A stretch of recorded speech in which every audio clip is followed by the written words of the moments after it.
Mohon maaf, informasi tadi terkait pemeriksaan empat ya. dari saksi SKK Migas Ya, dari Barreskrim Polri. Ya, yang diperiksa oleh Barreskrim Polri ya, Peter. Nah, ini yang selanjutnya baru berita mengenai SBY yang untuk ketiga kalinya Presiden Indonesia ke-6 ini kembali ditetapkan sebagai Ketua Umum Partai Demokrat. Dan SBY terpilih secara aklamasi dalam rapat paripurna Kongres ke-4 Partai Demokrat di Kota Surabaya.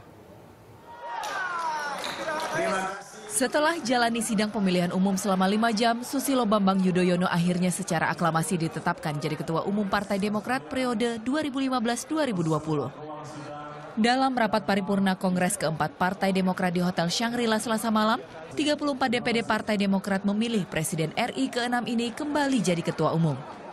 Sebelumnya seluruh Ketua DPD menerima pertanggungjawaban Ketua Umum dan sepakat mencalonkan SBY untuk kembali jadi Ketua Umum Partai berlambang Mersi ini. Ketujuh pimpinan sidang definitif paripurna yang diketuai E.E. Mangindaan menetapkan Ketua Umum dengan membuat surat keputusan bersama. Memutuskan menetapkan Profesor Dr. Susilo Bambang Yudhoyono sebagai Ketua Umum terpilih Dewan Pimpinan Pusat Partai Demokrat periode 2015-2020. Sidang paripurna akan dilanjutkan Rabu pagi dengan agenda pembentukan formatur DPP Partai Demokrat oleh Ketua Umum terpilih Susilo Bambang Yudhoyono. Yuda Wardana melaporkan untuk NET. Dari ibu kota, Selasa sore mantan Menteri Energi dan Sumber Daya Mineral Jero Wacik kembali diperiksa Komisi Pemberantasan Korupsi. Jero sempat mengeluhkan kondisi kesehatannya. Mantan Menteri Energi dan Sumber Daya Mineral ESDM Jero Wacik diperiksa Komisi Pemberantasan Korupsi Selasa sore. Jero keluar gedung KPK setelah diperiksa selama 8 jam. Ia berkeluh kesah soal kesehatannya. Kesehatan saya kurang baik memang, jadi gula saya tinggi, kolesterol saya tinggi. Ini memang terjadi sejak dulu.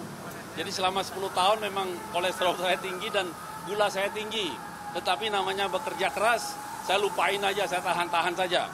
Nah, tapi minggu ini tekanan darah saya ikut tinggi.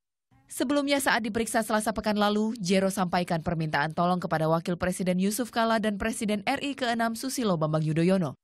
Jero merasa diperlakukan tidak adil. Ia juga meminta bantuan ke Presiden Joko Widodo untuk tidak ditahan.